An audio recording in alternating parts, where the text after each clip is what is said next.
السلام علیکم ورحمۃ اللہ وبرکاتہ۔ میں امید کرتا ہوں کہ آپ سب خیریت سے ہوں گے۔ اللہ پاک آپ سب کو اپنی حفظ و امان میں رکھے۔ الحمدللہ نحمدہ ونستعینہ ونستغفرہ ونؤمن بہ ونتوکل علیہ ونعوذ باللہ من شرور انفسنا ومن سیئات اعمالنا من يهده الله فلا مضل له ومن يضلل فلا هادي له واشهد ان لا اله الا الله وحده لا شريك له واشهد ان سيدنا ومولانا محمدا عبده ورسوله۔ تمام تعریفیں اللہ کے لیے ہیں، ہم اسی کی حمد کرتے ہیں، اسی سے مدد مانگتے ہیں، اسی سے بخشش چاہتے ہیں، اسی پر ایمان رکھتے ہیں اور اسی پر بھروسہ کرتے ہیں اور ہم اپنے نفسوں کے شر اور اپنے اعمال کی برائیوں سے اللہ کی پناہ مانگتے ہیں۔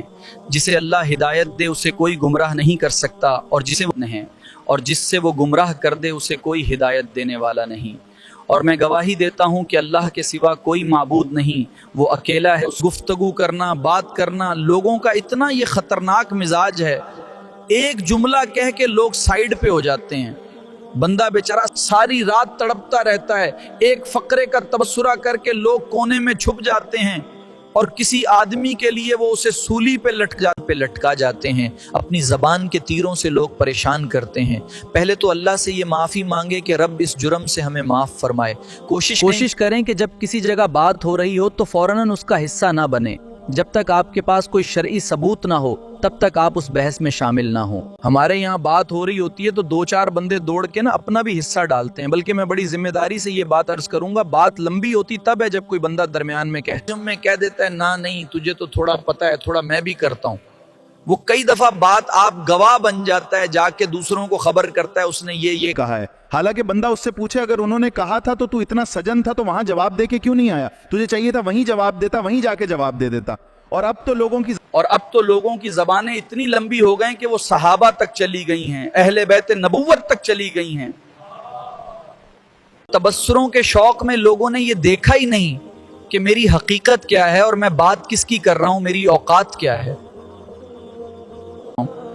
اور میں تبصرہ کس پہ کر رہا ہوں، بے بک ہونا اور بات ہے اور بدتمیز ہونا۔ اب ہوتا کیا ہے، ہم اس کا نفسیاتی اثر لیتے ہیں، ہم اس کا اثر لیتے ہیں۔ میں اکثر کہتا ہوں سارے لوگ کانوں کے کچے ہوتے ہیں، کچھ تھوڑے زیادہ اور کچھ کم۔ دنیا میں آج بھی کافر زیادہ ہیں، شیطان کے پیروکار آج بھی تو زیادہ ہونا کوئی حق کی دلیل ہے؟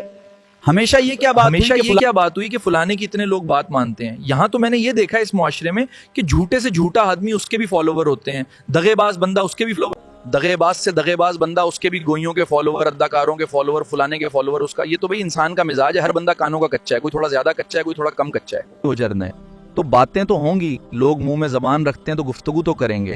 اب یہ اثر لینے والے پہ ہے کہ وہ اس کا اثر کس طرح کا لیتا ہے۔ ہمارے یہاں بڑے بڑے سمجھدار لوگ نفسیاتی ہو جاتے ہیں، بڑی بڑی سمجھدار خواتین نفسیاتی ہو جاتی ہیں کہ میری ساس باتیں کرتی ہے، میری نند باتیں کرتی ہے، مجھے فلاں باتیں کرتا ہے۔ بھائی جو باتیں، جس کے منہ میں زبان ہے اس نے بات تو کرنی ہے۔ اب آپ نے کیوں یہ دعویٰ کر لیا کہ آپ اتنے اونچے چلے گئے کہ آپ کو بات ہی کوئی نہ کرے؟ کیا حرج ہے اس میں؟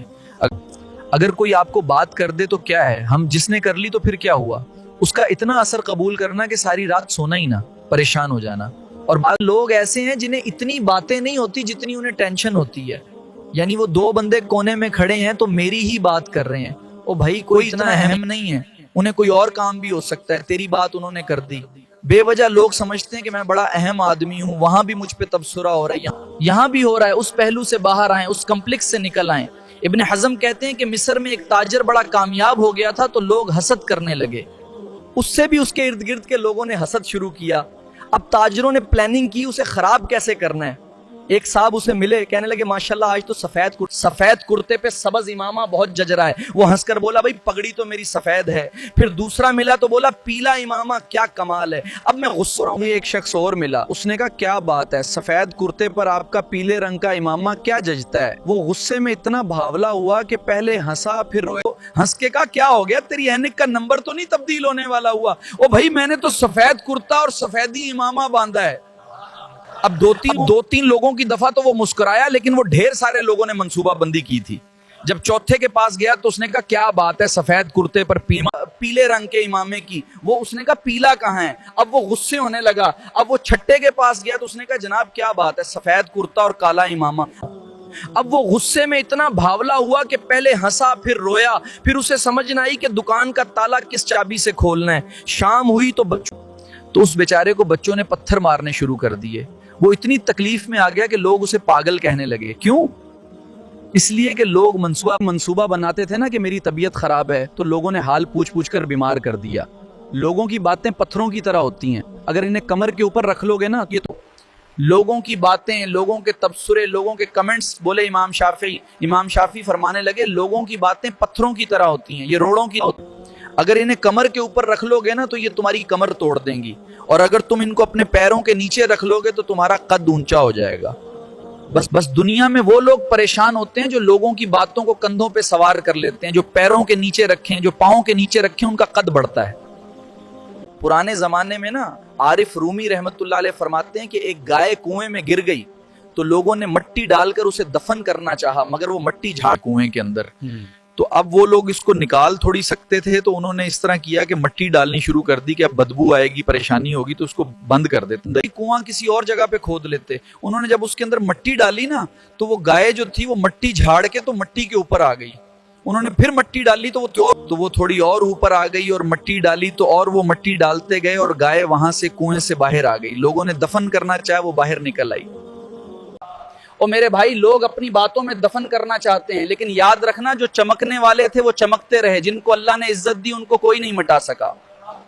اتنی لمبی زبانیں کھول کے لوگوں نے صحابہ کے بارے میں باتیں کی، لوگ جن کو دبانا چاہتے تھے، آج نہیں، صوفیہ کی مخالفت ان کے زمانے میں بھی ہوئی، ان کے دور میں ان کے خلاف کتابیں لکھی گئیں، لکھنے والے خدا جانے کہاں ہیں، اور داتا صاحب ہو رہی ہے، خواجہ صاحب ہو رہی ہے، حضور غوث اعظم، ان کے زمانے میں بھی ایسا نہیں ہوا کہ بڑی خوشی سے لوگوں نے آ کے بڑھ کے پھول ڈھالے ہوں، ان کے دور میں باقاعدہ جتھے تیار ہوئے، جتھے اور پورا کام کیا گیا۔ اور ویسے بھی اگر کوئی شخص آپ کا مخالف ہی نہیں ہے تو پھر آپ کو چمکنے کا مزہ کیسے آئے گا؟ کوئی تو مخالف ہو نا، کوئی تو ہو نا جو کوئی بات کرے، لیکن نا اگر اندھیرا نہ ہو، رات نہ ہو، تو بلب کی کوئی اہمیت رہ جائے گی۔ یہ چمکتا ہی تب ہے جب اندھیرا زیادہ ہوتا ہے۔ ہم کہتے ہیں اندھیرا ہو گیا، او بھائی تجھے چمکنے کا موقع دیا ہے اندھیرے نے، تجھے اس نے عروج دیا ہے، اندھیرے نے تجھے عروج دیا ہے، ٹھنڈی باد مخالف سے نہ گھبرا ہے عقاب، یہ تو چلتی ہے تجھے اونچا اڑانے کے لیے، تو باتوں سے پریشان نہ ہو۔ میں نے کہا کہ اگر آپ باتوں کا پہاڑ بنا کے اوپر سوار ہو جائیں گے نا تو کال تو اونچا کریں گی باتیں۔ جو بندہ ڈسکس ہونے لگ جاتا ہے وہی تو مشہور ہوتا ہے، اسی کی تو بات ہوتی ہے۔ دیکھیں کیا ہوتا تھا، بھلا مکہ میں کوئی بندہ باہر سے آتا تو ابو جہل اسے کھڑا کر کے کہتا حضور کے پاس نہ جانا، تو کہتا پتہ تو کروں بھلا نبی پاک کے پاس کیا ہے، پتہ تو کروں بھلا حضور کے پاس کیا ہے۔ تو جن سے تعارف نہیں ہونا تھا وہ بھی تعارف کرا رہے تھے رسول پاک کا۔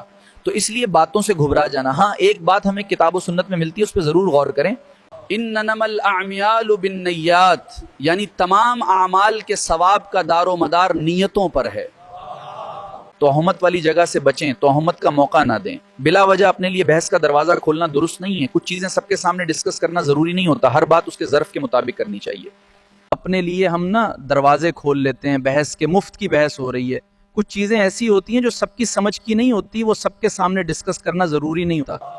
حضرت سیدنا ابو ہریرہ رضی اللہ تعالیٰ عنہ فرمایا کرتے تھے، مجھے نبی پاک علیہ السلام نے علم کی 2 تھیلیاں دی ہیں، میں نے ایک کھولی ہے تمہارے سامنے، ایک کھولی ہے دوسری نہیں کھولوں گا، اس لیے کہ ہر بندے کی بات اس کے ظرف کے مطابق کرنی چاہیے، تو موقع نہ دیں۔ نبی پاک صلی اللہ علیہ وسلم نے فرمایا، اس بندے نے اپنی بخاری میں موجود ہے، فرمایا اس نے اپنی عزت اور اپنی جان کو محفوظ کر لیا، جو فتنے والی جگہ سے بچ گیا، جہاں تہمت لگ سکتی ہے اس جگہ سے بچے، جان بوجھ کے لوگوں کو موقع نہ دیں، باتیں کرنے کا جان بوجھ کے موقع نہ دوں۔